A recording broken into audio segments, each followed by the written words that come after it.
மதுரை ஒரு பக்கம் உயிரை காப்பாற்ற எல்லா வழியிலும் முயற்சி செய்ய தயாராக இருந்த ஒரு பெண்ணின் இதயம். மற்றொரு பக்கம் திருவிழா கூட்டத்திற்குள் தற்செயலாக தொடங்கிய ஒரு சந்திப்பு. இது சாதாரண விபத்தா, இல்ல விதி எழுதிய முதல் வரியா? பணம், மருத்துவமனை, 5 குழந்தைகளின் உயிர், மௌனமாக உதவி செய்த ஒரு ஆண், அவள் அறியாமலே அவளுக்காக நின்ற ஒரு நிழல். அதே நேரம் மீனாட்சியம்மன் கோயிலில் அந்த கூட்டத்தில் ஒரு தவறுதலான தொடுதல், ஒரு கன்னத்தில் விழுந்த அறை, கோபத்துக்குள்ளேயே முளைத்த ஒரு குழப்பமான உணர்வு. ஒரே வீட்டுக்குள் தவறான அறைகள், தவறான நொடிகள், ஆனால் சரியான இதயங்கள். ஒரே மாதிரி அடையாளம், 2 உடல்களில் ஒரே மாதிரி ஆனால் சிறு வித்தியாசத்தோடு. இது சாதாரண காதல் கதையல்ல. இது விதி மௌனமாக மறைக்கப்பட்ட உணர்வுகள். எல்லாம் சேர்ந்து ஒரு பயணம். விதி கட்டிய காதல். இந்த அத்தியாயத்தில் விதி மௌனமாக தன் நகர்வை தொடங்குகிறது. முழுமையாக கேளுங்கள். ஏனென்றால் சில கதைகள் முதல் நொடியிலேயே இதயத்துக்குள் நுழைந்துவிடும். இஷிதா ஹாஸ்பிட்டலுக்குள் நுழைந்ததும் வெளியே இருந்த சத்தம் எல்லாம் அந்த நிமிஷத்திலேயே அமைதியாக மாறியது. வெயிட்டிங் ஏரியாவில் டாக்டர் ரகுராமை பார்க்க சிறிது நேரம் காத்திருந்தாள் இஷிதா. அந்த காத்திருப்பு அவள் மனதுக்குள் ஓடிக்கொண்டிருந்த கவலைகளை விட ரொம்ப கனமாக இருந்தது. சிறிது நேரத்தில் டாக்டர் அவளை கூப்பிட்டதும் அவள் நேரே டாக்டர் ரூமுக்குள் போனாள். அதே சமயம் சிவாஞ்ச் ஹாஸ்பிட்டலுக்குள் வந்தான். இஷிதா டாக்டர் ரூமுக்குள் நுழைவதை பார்த்தவன் தானாகவே அந்த ரூம் பக்கத்தில் இருந்த நாற்காலியில் சென்று அமர்ந்தான். கதவு முழுதாக மூடப்படவில்லை. அந்த சிறு இடைவேளையிலிருந்து இஷிதாவின் குரல் வெளியே வந்தது. இஷிதா டாக்டரிடம் பேச ஆரம்பித்தாள். மாமா, அந்த 5 குழந்தைகளுக்கான ட்ரீட்மெண்ட்டுக்கு கொடுத்த பணம் போதுமா இருந்ததா என்று இஷிதா கேட்டாள். அதற்கு டாக்டர் ரகுராம் சிறு சோகமும் தயக்கமுமாக நின்றார். பின்பு பேச ஆரம்பித்தார். இஷு பாப்பா, இன்னும் 50 லட்சம் தேவை. மொத்த ஆபரேஷன் செலவு 1 கோடி வரை வரும் என்று டாக்டர் சொன்னார். அந்த வார்த்தைகளை கேட்டதும் இஷிதாவின் முகத்தில் இருந்த ஒளி ஒரு நொடியில் மறைந்தது. பின்பு மெதுவாக இஷிதா பேச ஆரம்பித்தாள். மாமா, பணம் கட்ட வேண்டிய கடைசி தேதி எப்போ என்று இஷிதா மெதுவாக கேட்டாள். அதற்கு டாக்டர், இஷு, நம்மளுக்கு 10 நாள் தான் இருக்கு என்று சொன்னார். இஷிதா ஒரு நிமிடம் அமைதியாக நின்றாள். பிறகு துணிச்சலோடு டாக்டரிடம் இஷிதா கேட்டாள். மாமா, உங்களுக்கு யாராவது தெரிஞ்சவங்க பேங்க்ல இருக்காங்களா? என் தங்க நகையை வைத்து லோன் எடுக்கலாம் என்று சொன்னாள் இஷிதா. அதை கேட்டதும் டாக்டர் அதிர்ந்து போனார். இஷு, அப்படி செய்யாத.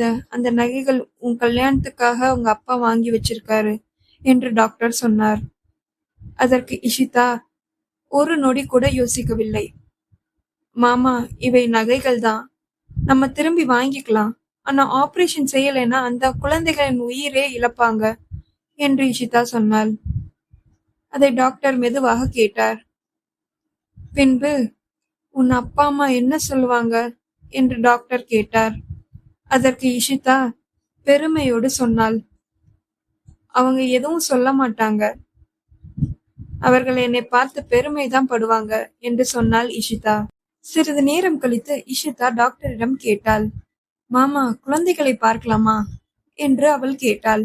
அதற்கு டாக்டர், போலாம் இஷு, இப்ப நார்மல் வார்டுல தான் இருக்காங்க என்று சொன்னார். இஷிதா வார்டுக்குள் நுழைந்ததும், இஷு அக்கா என்று 5 குரல்கள் ஒரே நேரத்தில் ஒலித்தது. விஷ்ணு, சரவணன், ராம், மீரா, அனிகா. அவர்களை பார்த்ததும் இஷிதாவின் முகம் ஒரே நொடியில் மலர்ந்தது. பின்பு அவர்களை பார்த்து இஷிதா கேட்டாள். எப்படி இருக்கீங்க பேபிஸ்? ஏதாவது வலி இருக்கா என்று அவர்களை பார்த்து இஷிதா கேட்டாள். அதில் ஒரு குழந்தை இஷிதாவிடம் கேட்டது. அக்கா, நாங்க எப்போ ஹாஸ்பிட்டல்ல இருந்து வெளியே போய் சித்ரா திருவிழா பார்க்கலாம் என்று கவலையோடு கேட்டது அந்த குழந்தை. அதற்கு இஷிதா சிரித்தபடி சொன்னாள்.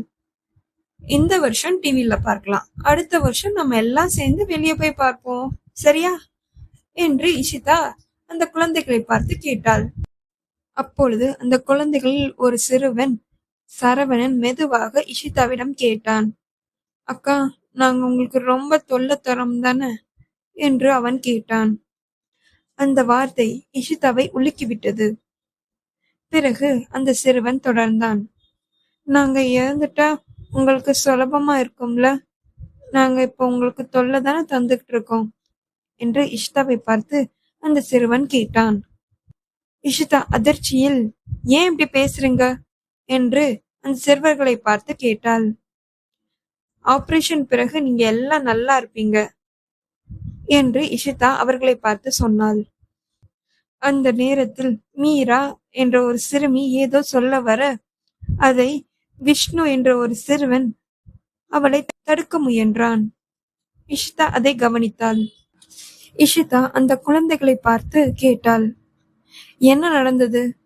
அதற்கு மீரா கண்ணீர் விட்டபடியே சொல்ல ஆரம்பித்தாள். அந்த வாசுகி நர்ஸ் அக்கா, நாங்க மெத்தையெல்லாம் ஈரம் பண்றோன்னு எங்களை அடிச்சு திட்டினாங்க. நீங்க செத்தாதான் எனக்கு நிம்மதின்னு சொன்னாங்க. நாங்க இப்படி பண்றதுனாலதான் எங்க அப்பா அம்மாவே எங்களை விட்டுட்டு போனாங்கன்னு சொன்னாங்க என்று சொல்லிவிட்டு அந்த சிறுமி அழுதாள். இஷிதாவின் கண்ணில் கோபம் கொழுந்துவிட்டு எரிந்தது. ஆனால் இஷிதா அவள் கோபத்தை அடக்கி மென்மையாக குழந்தைகளை பார்த்து பேச ஆரம்பித்தாள். அவங்க சொல்றதெல்லாம் போய், நீங்க எல்லாரும் எனக்கும் லக்ஷ்மி அக்காவுக்கும் லக்கி சான்ஸ். உங்களை சந்திச்ச பிறகுதான் நாங்க இன்னும் அதிகமா நல்லது செய்ய முடிஞ்சிச்சு. இனிமே யாராவது இப்படி பேசினாங்கன்னா சொல்லுங்க, குழந்தைகளை காயப்படுத்தினா மீனாட்சி தாய் சும்மாவே விட மாட்டாங்கன்னு, சரியா என்று இஷிதா குழந்தைகளை பார்த்து கேட்டாள். இந்த முழு உரையாடலையும் வெளியே நின்ற சிவாஞ்ச் காதிலும் ஒவ்வொரு வார்த்தையும் விழுந்தது. சிவாஞ்சுக்கும் கோபம் கொழுந்துவிட்டு எரிந்தது. ஒரு நர்ஸா இருந்துகிட்ட குழந்தைகளை எப்படிலாம் கேவலமா நடத்தியிருக்கா என்று சிவாஞ்சுக்கு கோபம் வந்தது. குழந்தைகளின் ரூம்ல இருந்து வெளியே வந்த இஷிதா நேரே நர்ஸ் ரெஸ்ட் ஏரியாவுக்கு போனாள். வாசுகி அங்க போன்ல சிரிச்சபடியே பேசிட்டு இருந்தா. இஷிதா அவள் முன்னால் நின்று ஒரே ஒரு அறை, அந்த சத்தம் முழு அறையும் அதிர வைத்தது.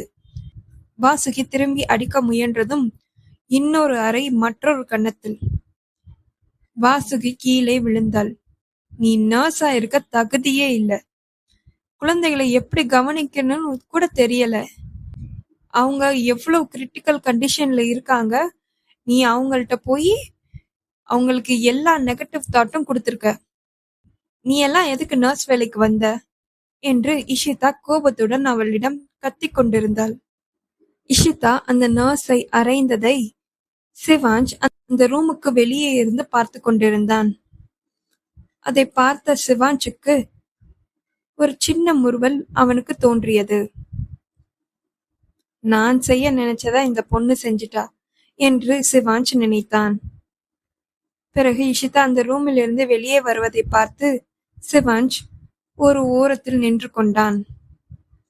இஷிதா அந்த ரூமில் இருந்து வெளியே வந்து நேரே டாக்டர் ரூமுக்கு சென்றாள். அங்கே சென்றதும் இஷிதா டாக்டரிடம், மாமா, அந்த வாசுகி நர்ஸ வேலையிலிருந்து நீக்குங்க என்று சொன்னாள். அதற்கு டாக்டர், ஏன் இஷு பாப்பா என்று அவர் கேட்டார். இஷிதா என்ன நடந்தது என்று ரகுராமுக்கு விளக்கினாள். பிறகு டாக்டர் அந்த நர்ஸை வேலையிலிருந்து எடுத்தார்.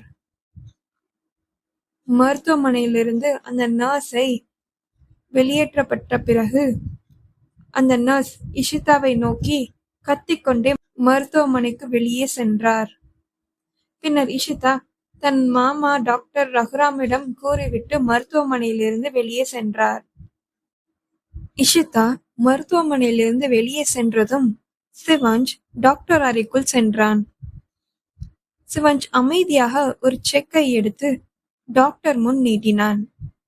அது 50 லட்சத்துக்கான செக்.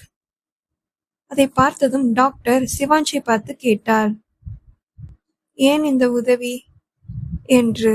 அதற்கு சிவான்ஷ், நீங்க பேசுறதெல்லாம் நான் கேட்டேன் என்று அவன் சொன்னான். ஆனா நீங்க யாருன்னே எங்களுக்கு தெரியாது, ஏன் எங்களுக்கு உதவி செய்றீங்க என்று டாக்டர் மீண்டும் கேட்டார்.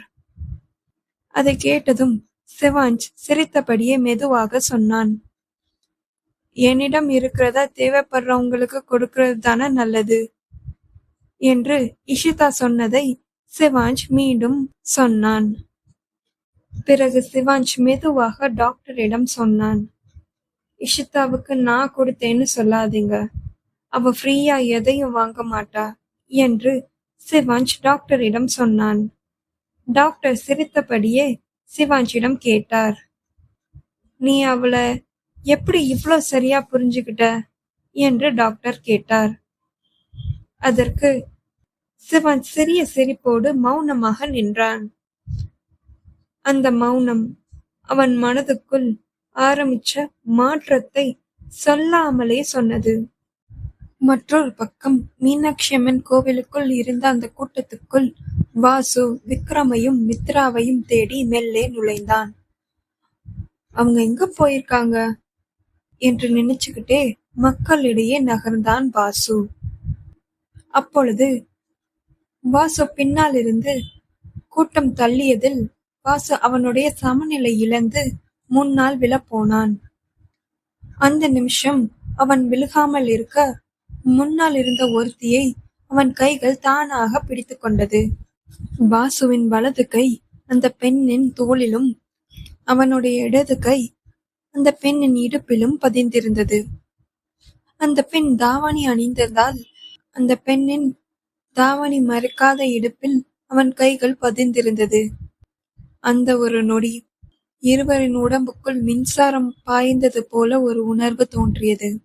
பிறகு வாசு அவனுடைய சமநிலையை மீண்டும் மீட்டுக் கொண்டிருந்தான். அப்பொழுதுதான் வாசுவுக்கு அவன் செய்த செயல் புரிந்தது. அவன், ஐயோ நான் என்ன பண்ணிட்டேன் என்று நினைத்து சாரி சொல்லணும் என்று நினைப்பதற்குள்ளேயே அந்த பெண் வேகமாக திரும்பி பலார் என்று ஒரு அறை வாசுவின் கன்னத்தில் விட்டாள். வாசுவின் கன்னம் எரிய ஆரம்பித்தது. வாசுவின் கண்ணுக்கு முன்னாடி நட்சத்திரங்கள் பறந்தது அந்த பெண் அடித்த வேகத்தில். அப்பொழுதுதான் அவன் அந்த பெண்ணின் முகத்தை பார்த்தான். அது வேற யாரும் இல்ல, லக்ஷ்மி தான். வாசு ஒரு நொடியில் உறைந்து போய்விட்டான். ஆனால் அதே சமயம் லக்ஷ்மியின் இடுப்பில் இருந்த வாசுவின் கையில் அவன் இன்னும் அவள் இடுப்பின் மென்மையை உணர்ந்து கொண்டிருந்தான். இந்த உணர்வை வாசுவை இன்னும் குழப்பத்தில் ஆழ்த்தியது. ஏனென்றால் இதுவரை அவன் எந்த பெண்ணையும் இவ்வாறு தொட்டதில்லை. அது மட்டும் இல்லை, இந்த மாதிரி உணர்வும் யாரிடமும் அவனுக்கு வந்ததில்லை. அதே நேரத்தில் வாசு பிடித்த அந்த நொடியில் லக்ஷ்மிக்குள்ளும் ஒரு மின்சாரம் மாதிரி ஒரு அதிர்ச்சி உடல் முழுக்க ஓடியது. லக்ஷ்மிக்கும் ஒன்றும் புரியவில்லை.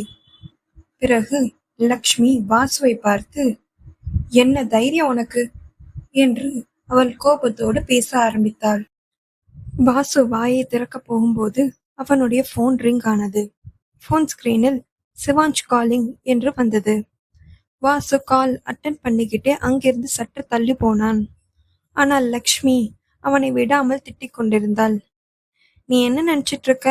போன் வந்த மாதிரி ஆக்ட் பண்ணிட்டு இங்கிருந்து தப்பிச்சு போகலான்னு நினைக்கிறியா என்று லக்ஷ்மி அவனை பார்த்து கத்திக் கொண்டிருந்தாள். ஆனால் லக்ஷ்மியின் மனதுக்குள் ஒரு சின்ன குரல் மெதுவாக சொன்னது, இல்ல அவன் வேணும்னு செய்யல, இது ஆக்சிடென்ட் தான் என்று. ஏனென்றால் வாசுவின் முகத்தில் ஒரு நேர்மை இருந்தது. அவன் நடிக்கிற மாதிரி அவளுக்கு தெரியவில்லை. இந்த எண்ணம் வந்ததும் லக்ஷ்மி தன்னைத்தானே திட்டிக் கொண்டாள். சுமார் லக்ஷ்மி, என்ன யோசனை இது என்று அவளுக்கு அவளே சொல்லிக் கொண்டாள். அதே சமயம் சிவான்ஷ் போனில் வாசுவிடம் சொன்னான், எல்லா ஃபங்க்ஷனும் முடிஞ்சிருச்சு தானே, நம்ம வீட்டுக்கு போலாமா? கொஞ்சம் டயர்டா இருக்கு என்று சிவாஞ்ச் வாசுவிடம் சொன்னான். பிறகு வாசு, சரிடா, பார்க்கிங் ஏரியாவுக்கு வந்துரு, விக்ரமையும் வர சொல்லிரு என்று சொல்லிவிட்டு காலை கட் பண்ணினான் வாசு. மற்றொரு பக்கம் விக்ரமும் மித்ராவும் திருவிழாவை முழுதாக என்ஜாய் பண்ணிட்டு இருந்தாங்க. கோவிலில் ஃபங்க்ஷன் பார்த்து வழியில் ஸ்நாக்ஸ் சாப்பிட்டு சிரிச்சு பேசிக்கிட்டே வந்தாங்க விக்ரமும் மித்ராவும். சிவாஞ்ச் விக்ரமுக்கு கால் பண்ணினான். பார்க்கிங் ஏரியாவுக்கு வாங்க என்று சிவாஞ்ச் விக்ரமிடம் சொன்னான். சில நிமிடங்களில் விக்ரம், மித்ரா, சிவாஞ்ச், வாசு 4 பேரும் பார்க்கிங் ஏரியாவுக்கு நடந்து வந்தார்கள். அதே நேரத்தில் ஹாஸ்பிட்டல் இருந்து வெளியே வந்த இஷிதா லக்ஷ்மிக்கு கால் பண்ணினாள். லக்ஷ்மி, ஸ்கூட்டி பார்க்கிங்க்கு வா என்று இஷிதா லக்ஷ்மியிடம் சொன்னாள். அந்த ஒரு அழைப்பு இன்னொரு சந்திப்புக்கு விதை போட்டது. இது சும்மா தற்செயலா, இல்ல விதி எழுதிட்டு இருக்க அடுத்த சந்திப்பா? பார்ப்போம். லக்ஷ்மியும் இஷிதாவும் ஸ்கூட்டியை எடுத்துக்கொண்டு இஷிதாவின் வீட்டிற்கு வந்தார்கள். வீட்டுக்குள் நுழைந்ததும் இஷிதா சோர்வாக சுவாசம் விட்டுக்கொண்டே சொன்னாள். ஐயோ, உடல் முழுக்க வேர்வைதான் இருக்கு. சூரிய பகவான் நம்ம எனர்ஜியை வேர்வையா ஸ்ட்ரா போட்டு உரிவது போல இருக்கு என்று இஷிதா சொன்னாள். அதை கேட்டதும் லக்ஷ்மி சிரித்தபடியே சொன்னாள். சரி, நான் வீட்டுக்கு போய் குளிச்சுட்டு வந்துடுறேன் என்று சொன்னதும் அதற்கு இஷிதா உடனே, அதெல்லாம் வேண்டாம், நீ இங்கேயே குளிச்சுக்கோ, என் ரூம் பக்கத்து ரூம்ல தான் உன் ட்ரெஸ் எல்லாம் இருக்கு, சீக்கிரமா குளிச்சுட்டு வா, அதுக்குள்ள நானும் போய் சீக்கிரமா குளிச்சுட்டு வந்துடுறேன் என்று இஷிதா சொன்னாள். பிறகு இஷிதா சிரித்து கொண்டே லக்ஷ்மியிடம் சொன்னாள். சீக்கிரம் குளிச்சுட்டு வா, மிஸ்ஸஸ் தேவிகா பாண்டியன் என்ன சமையல் பண்ணியிருக்காங்கன்னு போய் பார்க்கலாம் என்று சொல்லிவிட்டு இருவரும் தங்களுக்கான குளியல் அறைக்குள் போனார்கள். அந்த நேரம் விக்ரம், மித்ரா, சிவாஞ்ச், வாசு 4 இஷிதாவின் வீட்டிற்கு வந்தார்கள். வேலைக்காரன் அவர்களை பார்த்து, தேவிகா மேடம் ஸ்நாக்ஸ் வாங்க மார்க்கெட்டுக்கு போயிருக்காங்க, 15 நிமிஷத்துல வந்துருவேன்னு சொல்ல சொன்னாங்க என்று அவர்களை பார்த்து சொன்னான். வாசுவும் சிவாஞ்சும் ஒரே நேரத்தில் சொன்னார்கள். ரொம்ப வேர்க்குது, நான் குளிச்சுட்டு வரேன் என்று இருவரும் ஒரே நேரத்தில் சொன்னார்கள். சிவாஞ்ச் வேலைக்காரரை பார்த்து, லக்கேஜ்லாம் எங்க வச்சிருக்கீங்க என்று கேட்டான். அதற்கு அந்த வேலைக்காரன், உங்க லக்கேஜ் எல்லாம் மேல உங்க ரூம்ல வச்சிருக்கோம் சார் என்று சொன்னார். உடனே சிவாஞ்ச் சரி என்று சொல்லிவிட்டு சிவாஞ்சும் வாசுவும் மேலே சென்றார்கள். சிவாஞ்சின் லக்கேஜ் இஷிதாவின் ரூமில் இருந்ததால் அவன் இஷிதாவின் பெட்ரூமுக்குள் நுழைந்தான். உள்ளே போய் கதவை லாக் பண்ணினான். வாசு அவனுடைய லக்கேஜ் அதற்கு பக்கத்து ரூமில் இருந்ததால் அவனும் அந்த ரூமுக்குள் போய் அந்த கதவை லாக் பண்ணினான். சில நிமிடங்கள் கழித்து இஷிதா பாத்ரூமில் இருந்து டவல் மட்டும் சுற்றி கொண்டு வெளியே வந்தாள். அந்த நேரம் சிவாஞ்ச் தன் ஷர்ட்டில் பட்டனை அவிழ்த்து கொண்டிருந்தான். அந்த ரூமுக்குள் ஒரு ஆண் இருப்பதை பார்த்து இஷிதா அதிர்ச்சி அடைந்தாள். ஏய், யார் நீ என்று அடிக்க வர முயன்றாள் இஷிதா. சிவாஞ்ச் அந்த குரலை கேட்டதும் அவன் திரும்பி பார்த்தான். அந்த நொடியில் அவளை அந்த கோலத்தில் பார்த்து சிவாஞ்ச் உறைந்து போனான். டவல் மட்டும் அணிந்த இஷிதாவை பார்த்த அதிர்ச்சியில் ஒரு வினாடி கூட சிவாஞ்ச் அசையவே இல்லை. அதே நேரத்தில் சிவாஞ்சின் கண்கள் இஷிதாவின் நெஞ்சில் இருந்த சத்கோண வடிவ மச்சம் மீது தற்செயலாக விழுந்தது. டவல் காரணமாக அந்த மச்சத்தின் பாதி மட்டும்தான் அவனுக்கு தெரிந்தது. அந்த மச்சத்தை பார்த்த சிவாஞ்ச் குழம்பி போனான். ஏனென்றால் அந்த மச்சம் அவனுக்கு அவன் மார்பில் இருக்கும் மச்சம் போலவே தோன்றியது. ஆனால் சிவாஞ்ச் இந்த மச்சத்தை பார்க்கும் பொழுது இஷிதா அதை வேறு மாதிரி புரிந்து கொண்டாள். இஷிதா நினைத்தாள், இவன் என்னை மேலிருந்து கீழ் வர ஸ்கேன் பண்றான் என்று நினைத்து அவளுக்குள் கோபம் எழுந்தது. இஷிதா சிவாஞ்சை அடிக்க பாய்ந்தாள். ஈரமான தரையில் இஷிதாவின் கால் சறுக்கியது. இஷிதா முன்னால் விழப்போன நொடியில் சிவாஞ்ச் அவளை பிடிக்க முயன்றான். ஆனால் சிவாஞ்சுக்கும் பேலன்ஸ் தவறியது. இருவரும் பெட்டில் விழுந்தார்கள். சிவாஞ்சின் மேலே இஷிதா இருந்தாள். அந்த நொடி இருவரின் உதடுகளும் தற்செயலாக ஒன்றோடு ஒன்று ஒட்டிக்கொண்டன. இருவரும் அதிர்ச்சியில் அப்படியே உறைந்து போனார்கள். அசையவே இல்லை. அந்த ஒரு நொடியிலே ஒரு மின்னல் போல ஒரு அதிர்வு இருவரின் உடம்பு முழுக்க ஓடிச் சென்றது. இதுவரை யாரிடமும் அவர்களுக்கு கிடைக்காத ஒரு உணர்வு, வித்தியாசமானது. அதே நேரம் இருவருக்கும் மற்றொருவரின் தொடுகை மிகவும் பரிச்சயமானது போல இருந்தது. இது என்ன உறவு என்று இருவரின் மனசும் ஒரே நேரத்தில் கேட்டது. அந்த ஒரு நொடி நேரமே நின்று போனது போல இருந்தது. அடுத்த கணமே இஷிதா தான் முதலில் நிஜத்திற்கு வந்தாள். இஷிதா மெதுவாக தலையை உயர்த்தி சிவாஞ்சின் உதடுகளிலிருந்து தன் உதடுகளை பிரித்து கொண்டாள். ஆனால் சிவாஞ்ச் இன்னும் அந்த உணர்விலிருந்து முழுக்க வெளிவரவில்லை. அவனுடைய காயமில்லாத கை இஷிதாவின் இடுப்பை உறுதியாக பிடித்தபடியே இருந்தது. சிவாஞ்ச் பிடித்த விதம் ஒரு வித்தியாசமான உணர்வை சொன்னது. இவளை யாருக்கும் விட்டுத்தர மாட்டேன் என்ற மாதிரி. அந்த நெருக்கம் இஷிதாவிற்கு திடுக்கென்று இருந்தது. இஷிதா தன் கையை சிவாஞ்சின் மார்பில் வைத்து அவனை தள்ளி மெதுவாக பெட்டிலிருந்து எழுந்தாள். அவள் ஒன்றும் பேசாமல் அங்கிருந்த அவளுடைய டிரெஸ்ஸை எடுத்துக்கொண்டு நேராக பாத்ரூமுக்குள் போனாள் உடை மாற்றிக்கொள்ள. இருவரும் குழப்பமான மனநிலையில் இருந்தார்கள். சிவாஞ்சின் காயமடைந்த கையிலிருந்து மீண்டும் ரத்தம் ஒழுக ஆரம்பித்தது. ஆனால் அவனுக்கு அது கூட அந்த நேரம் உணரவில்லை. அதே நேரம் அடுத்த அறையில் லக்ஷ்மி பாத்ரூமில் இருந்து டவல் மட்டும் சுற்றி கொண்டு வெளியே வந்தாள். அந்த காட்சியை பார்த்த வாசு ஒரு நொடி அப்படியே நின்று விட்டான். அவனுடைய கண்கள் அதிர்ச்சியிலும் ஆச்சரியத்திலும் உறைந்தன. லக்ஷ்மி அவன் இருப்பதை பார்த்ததும் கத்த முயன்றாள். ஆனால் அதற்குள் வாசு திடீரென்று அவளுடைய வாயை தன் கையால் மூடினான்.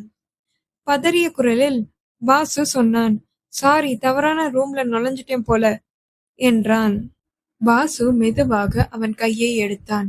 ஆனால் அந்த நொடியில் லக்ஷ்மி மீண்டும் கத்த முயன்றாள். அந்த குரல் வெளியே வருவதற்குள் வாசுவின் உதடுகள் லக்ஷ்மியின் உதடுகளை மூடின. அந்த நொடியில் லக்ஷ்மியின் குரல் அவள் உதட்டுக்குள்ளேயே அடங்கி போனது. அவளுடைய கண்கள் பெரிதாக விரிந்தன. வாசுவை லக்ஷ்மி அடிக்க முயன்றாள். ஆனால் வாசு ஒரே கையால் லக்ஷ்மியின் 2 கைகளையும் பிடித்து கொண்டான். ஒரு நிமிடம். அந்த நிமிடம் நேரமே மூச்சை பிடித்து கொண்டது போல இருந்தது லக்ஷ்மிக்கு. லக்ஷ்மி மூச்சு விட திணறினாள். வாசு மெதுவாக லக்ஷ்மி அமைதியானதும் வாசு அவனுடைய செயலை கண்டு திடுக்கிட்டான். வாசு லக்ஷ்மியின் கையை விடுவித்தான். அவளுடைய உதடிலிருந்து அவன் உதடை பிரித்தான். பிறகு, நான் என்ன பண்ணிட்டேன் என்று வாசு அவனுக்குள்ளே குழம்பி போனான். ஒன்றும் பேசாமல் லக்ஷ்மி அங்கிருந்து அவளுடைய உடைகளை எடுத்துக்கொண்டு பாத்ரூமுக்குள் போனாள் உடை மாற்றிக்கொள்ள. சில நிமிடங்கள் கழித்து இஷிதாவும் லக்ஷ்மியும் அவர்களுடைய பாத்ரூமிலிருந்து வெளியே வந்தார்கள். அவர்களின் முகங்களில் அதிர்ச்சியும் கோபமும் கலந்திருந்தது. ஒரே நேரத்தில் இஷிதா சிவாஞ்சை நோக்கி கை உயர்த்தினாள். லக்ஷ்மி வாசுவை நோக்கி பாய்ந்தாள். அடுத்த நொடியில் இஷிதாவின் அடி சிவாஞ்சின் மேல் விழுந்தது. லக்ஷ்மியின் அடி வாசுவின் மேல் விழுந்தது. அந்த வீடு முழுக்க அதிர்ச்சியும் கோபத்திலும் நிறைந்தது. மேல் மாடியிலிருந்து அதிகமாக சத்தம் கேட்டது. அதனால் மித்ராவும் விக்ரமும் பதறியபடியே மேலே ஓடி வந்தார்கள். பிறகு இஷிதா ரூமையும் லக்ஷ்மி ரூமையும் டக் டக் டக் என்று அறை கதவு வலுவாக தட்டினார்கள். சில நொடிகளில் கதவு திறந்தது. இஷிதாவும் லக்ஷ்மியும் கதவை திறந்த உடனே விக்ரமை பார்த்ததும் இருவரும் நேராக அவனை நோக்கி ஓடி வந்தார்கள். அண்ணா, உடனே போலீஸ்க்கு கால் பண்ணுங்க என்று பதறிய குரலில் சொன்னார்கள். விக்ரம் அதிர்ச்சியுடன் கேட்டான், என்னாச்சு, ஏன் போலீஸ் என்று. லக்ஷ்மி சொன்னாள், ஒரு ரவுடி திருவிழால இருந்து என்ன ஃபாலோ பண்ணிட்டே வீட்டுக்கு வந்துட்டான். என் ரூம்குள்ளதான் இப்ப இருக்கான் என்று லக்ஷ்மி சொன்னாள். அதே போல இஷிதாவும் சொன்னாள். விக்ரம் குழம்பி போனான். அவன் சுற்றி முற்றி பார்த்தான். ஆனால் அங்கே சிவாஞ்ச் ஒரு ரூமிலும் வாசு மற்றொரு ரூமிலும் தான் இருந்தார்கள். வேற யாரும் விக்ரமின் கண்ணுக்கு தெரியவில்லை. விக்ரம் இஷிதாவிடமும் லக்ஷ்மியிடமும் கேட்டான், அப்ப அந்த ரவுடி எங்க என்று. அந்த நொடியில் இஷிதா சிவாஞ்சை காட்டினாள். லக்ஷ்மி வாசுவை காட்டினாள். விக்ரமின் முகம் ஒரே வினாடியில் மாறி போனது. விக்ரம் போலியான கோபத்துடன் வாசுவிடமும் சிவாஞ்சிடமும் கேட்டான், ஏய், என் தங்கச்சிங்களை நீங்க என்ன பண்ணீங்க என்று. அந்த வார்த்தைகளை கேட்டதும் சிவாஞ்சும் வாசுவும் அப்படியே அதிர்ந்து போய் நின்றார்கள். என்ன, இவங்க உன் தங்கச்சிங்களா என்று ஒரே நேரத்தில் சிவாஞ்சும் வாசுவும் கேட்டார்கள். அதே நேரம் இஷிதா விக்ரமை பார்த்து அதிர்ச்சியுடன் கேட்டாள், அண்ணா, இவங்க உங்களுக்கு தெரிஞ்சவங்களா என்று. விக்ரம் மெதுவாக சொன்னான், ஆமாமா, இவங்க தான் என் ஃப்ரெண்ட்ஸ் என்று விக்ரம் சொன்னான். அந்த நொடியில் வாசுவும் மித்ராவும் விக்ரமும் ஒரு விஷயத்தை கவனித்தார்கள். சிவாஞ்சின் கையில் ரத்தம் ஒழுகிக் கொண்டிருந்தது. அந்த காயம் இன்னும் புதிதாக இருந்தது. வாசு பதறி போனான். ஐயோ என்று சொல்லிக்கொண்டே கீழே ஓடி போனான். ஃபர்ஸ்ட் எய்ட் கிட்ட கொண்டு வாங்க என்று வேலைக்காரரிடம் சொன்னான் வாசு. அந்த சத்தம் கேட்டதும் தேவகி வாசுவிடம் கேட்டாள், யாருக்கு அடிபட்டது என்று. வாசு பதறிய குரலில் சொன்னான், சிவாஞ்ச் கையிலிருந்து ரத்தம் வருது ஆண்டி என்று. அதை கேட்டதும் தேவகியும் வாசுவும் சேர்ந்து மேலே வந்தார்கள். சிவாஞ்சின் அருகில் தேவிகா உட்கார்ந்தாள். அவனுடைய காயத்தை மெதுவாக சுத்தம் செய்து பேண்டேஜ் போட்டாள். சிவாஞ்ச் மென்மையாக சொன்னான், அத்த, ஒன்னும் இல்ல, சின்ன காயந்தான் என்று. தேவகி கேட்டாள், எப்படி காயமாச்சு கண்ணா என்று. அந்த நொடியில் இஷிதாவின் முகம் பயத்தில் உறைந்தது. இஷிதாவின் மூளைக்குள் ஓடியது, இவன் அங்க திருவிழால நடந்ததை சொன்னா அம்மா என்ன பார்க்கும் போதெல்லாம் திட்டுவாங்களே என்று அவள் மனம் துடித்தது. இஷிதாவின் பயந்த முகத்தை பார்த்த சிவாஞ்ச் ஒரு நொடி யோசித்தான். பின்பு தேவிகாவிடம், அங்க நடக்கும்போது ஏதோ ஒண்ணு கிழிச்சிருச்சு அத்த என்று சிவாஞ்ச் சொன்னான். அந்த பதிலை கேட்டதும் இஷிதா அதிர்ச்சியுடன் சிவாஞ்சை பார்த்தாள். தேவிகா சிவாஞ்சை பார்த்து மென்மையாக சொன்னாள், போகும்போது ஜாக்கிரதையா போக்கண்ணா என்று. அதற்கு பிறகு இஷிதா தயங்கிக் கொண்டே சிவாஞ்சையும் வாசுவையும் காட்டி, அம்மா, இவங்கெல்லாம் உங்களுக்கு தெரிஞ்சவங்களா என்று. பின்பு தேவிகா சிரித்தபடியே இஷிதாவிடம் சொன்னாள், இவன்தான் சிவாஞ்ச், சுகாசினியின் பையன். இவ மித்ரா, சுகாசினியின் மகள், சிவாஞ்சின் தங்கச்சி. அந்த வார்த்தையை கேட்டதும் அங்கிருந்த இஷிதாவிற்கும் லக்ஷ்மிக்கும் அதிர்ச்சியாக இருந்தது. ஏனென்றால் ஒரே குடும்பத்தில் அண்ணன் இவர்களுக்கு எதிரி, ஆனால் தங்கச்சி இவர்களின் குற்ற தோழியாக மாறிவிட்டாள்.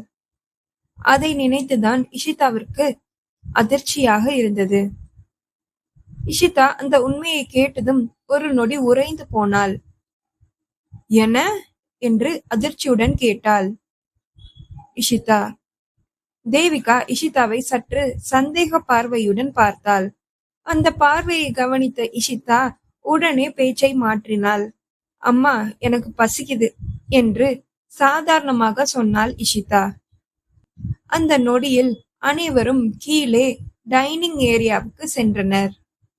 சிவாஞ்சின் கையில் காயம் இருந்ததால் தேவிகா அவனிடம் மென்மையாக சொன்னாள், கண்ணா, கையை ஸ்ட்ரெயின் பண்ணாத, நான் உனக்கு சாப்பாடு ஊட்டுறேன் என்று. அதை கேட்ட மித்ரா சிரித்தபடியே சொன்னாள், அத்தை, எனக்கும் ஊட்டுவீங்களா? என் அம்மாவை ரொம்ப மிஸ் பண்றேன் என்று மித்ரா சொன்னாள். அப்போ எனக்கும் என்று எல்லோரும் ஒரே குரலில் சொன்னார்கள். தேவிகா புன்னகையுடன் எல்லோரையும் அரைவட்டமாக உட்கார வைத்து ஒவ்வொருக்கும் மாறி மாறி சாப்பாடு ஊட்டினாள். அந்த வீட்டில் சிரிப்பும் அன்பும் நிறைந்திருந்தது. சிவாஞ்சுக்கு அது வேறொருத்தரின் வீடு போல இல்லாமல் இது என் சொந்த வீடு மாதிரிதான் என்று மனதுக்குள் தோன்றியது. சாப்பிட்டு முடித்த பிறகு அனைவரும் ஹாலில் உட்கார்ந்து சாதாரணமாக பேசிக் கொண்டிருந்தார்கள்.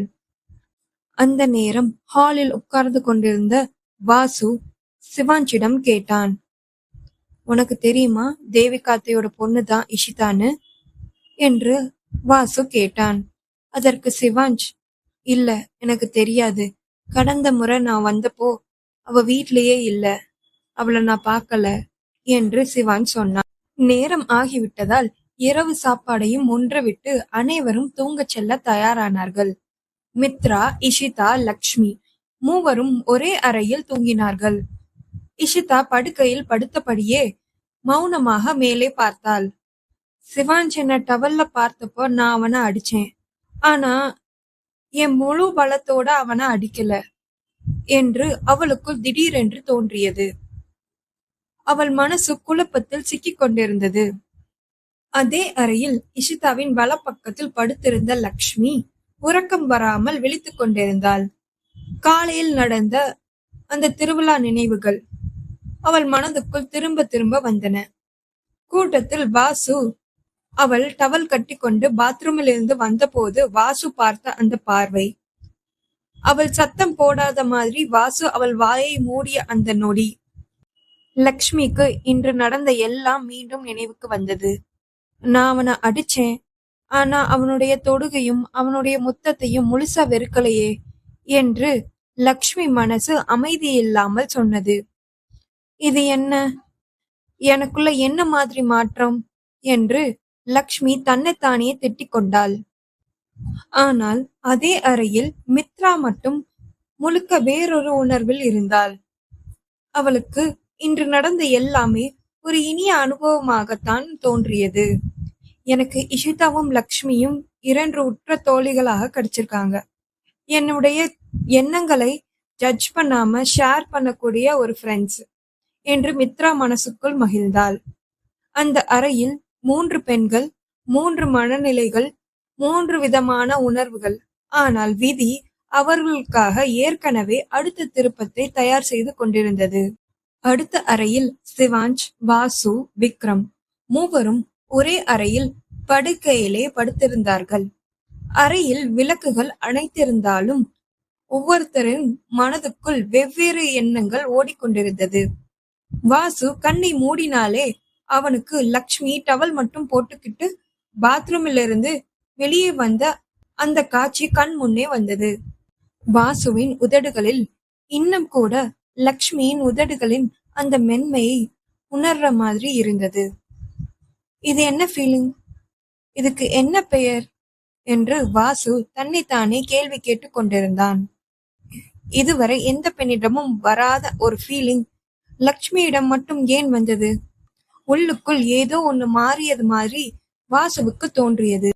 அதே அறையில் விக்ரம் மட்டும் மிகுந்த சந்தோஷமான மனநிலையில் இருந்தான். இன்று நடந்த எல்லாம் அவனுக்கு மனசுக்கு ரொம்ப பிடிச்சிருந்தது. மித்ராவோடு சேர்ந்து திருவிழாவை பார்த்தது, சிரிச்சது, சின்ன சின்ன சீண்டல்கள், ஸ்வீட் மொமெண்ட்ஸை மெமரியாக சேமித்தது. இன்னைக்கு நல்ல நாள் தான் என்ற விக்ரம் மனதுக்குள் திருப்தியோடு சிரித்து கொண்டான். ஆனா அந்த மூவரிலும் சிவாஞ்ச் மட்டும் தூக்கம் வராமல் மேலே விட்டத்தை பார்த்து கொண்டிருந்தான். அவனுடைய நினைவுகள் மீண்டும் இஷிதாவை நோக்கி திரும்பின. இஷிதா டவல்ல நின்ற அந்த நொடி, அவளுடைய இடது மார்பில் அவன் பார்த்த அந்த சின்னம், இஷிதாவின் இடது மார்பில் இருந்த அடையாளம் மாதிரியே ஒரு அடையாளம் சிவாஞ்சின் வலது மார்பில் இருந்தது. அதே சிம்பிள், ஆனா சின்ன வித்தியாசம் என்று சிவாஞ்ச் ஆழ்ந்த சிந்தனையில் மூழ்கினான்.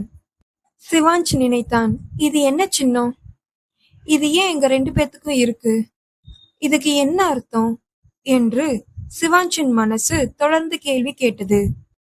பதில் இல்லாத அந்த கேள்விகளோடு சிவாஞ்ச் கண்களை மெதுவாக மூடினான்.